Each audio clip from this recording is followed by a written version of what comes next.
Hello বন্ধুরা, নমস্কার। কেমন আছো তোমরা সবাই? আশা করছি তোমরা সবাই ভালো আছো। আমি সুপ্রিয়া নিয়ে চলে এসেছি আবারও একটা ভিডিও।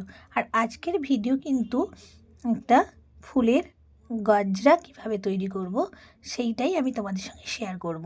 আর হ্যাঁ, বলে রাখা ভালো, আমরা কিন্তু সোশ্যাল মিডিয়া থেকে কম বেশি বেশ কিছু না কিছুই শিখছি এখন প্রতিনিয়ত।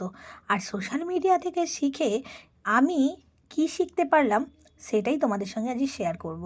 তো চলো, আজকে নিয়ে চলে এসেছিলাম আমি ব্যাঙ্গালোর জিপসি। হ্যাঁ, জিপসি, অনেকেই ভাবো জিপসি মানেই ওই ছোট ছোট জিপসিগুলো, কিন্তু না, তোমরা যখন গাজরা বানাবে তখন চাইবে তোমরা অনায়াসে এই ব্যাঙ্গালোর জিপসিগুলো নেওয়ার জন্য। যদি দেশি জিপসি নাও তাহলে কিন্তু গাজরাটা খুব একটা ভালো লাগে না। দেখেছো ফুলগুলো কত বড় বড়? তো যাই হোক, চলো, ছোট ছোট পার্টে কিন্তু আমি অবশ্যই জিপসিগুলোকে কেটে নিয়েছি।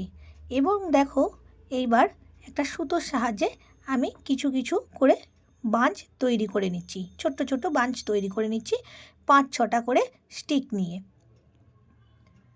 হ্যাঁ, তোমরা রাবার ব্যান্ড দিয়েও এগুলো তৈরি করতে পারো, বাঁশ তৈরি করতে পারো। আমার কাছে যেহেতু রাবার ব্যান্ড ছিল না, সেই জন্যে কিন্তু আমি এটা দিয়েই বাঁশটা তৈরি করেছিলাম, সেলাইয়ের সুতো দিয়ে। যাই হোক, চলো, আমার বাঁশগুলো এখানে রেডি করে নিই। তারপরে আমার মেয়ের প্রজেক্ট করার জন্য যে সরু তার, আমার জানা নেই ওই তারটাকে কি বলে, তবে হার্ডওয়্যার্সের দোকানে গেলে তোমরা এই তারটা পেয়ে যাবে। ওই তারটা দু তিনটে করে একসঙ্গে পেঁচিয়ে নিয়ে আমার যতটা লাগবে সেই মতো করে লেন্থটা আমি নিয়ে নিয়েছি। তারপরে একটা ফুলের কিউবগুলো নিয়ে দেখো একটা তারের সাহায্যে পেঁচিয়ে সুন্দর একটা ফুলের গাজরা তৈরি করে নিচ্ছি। তো যাই হোক, চলো, আমি সোশ্যাল মিডিয়া থেকে এরকম একটা গাজরা তৈরি করতে দেখেছিলাম, তো সেখান থেকেই আমার এটা শেখা। তোমরাও যদি আমার এখান থেকে এই ভিডিওটার মাধ্যমে একটুখানি শিখে যাও এই গাজরাটা তৈরি করতে, তো অবশ্যই তোমরা তৈরি করতে পারো। তো তোমরাই বলো কেমন হয়েছে ফুলের গাজরাটা। যাই হোক, চলো, আজকের মতো টাটা। দেখা হবে নেক্সট নতুন কোনো ভিডিওতে। সবাই সুস্থ থেকো, ভালো থাকো।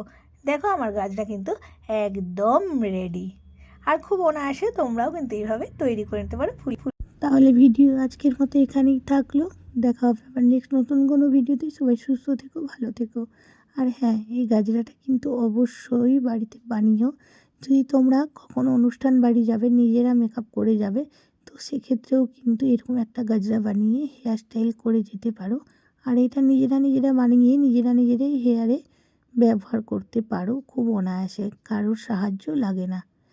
তো চলো, এরপর ব্যাক টু ব্যাক আরও অনেক ভিডিও আসবে, সেগুলোও তোমরা দেখতে থেকো। আর এই যে দেখো, রেডি হয়ে গেছে কিন্তু আমার গাজরা। চলো, টাটা, দেখা হবে নেক্সট ভিডিওয়।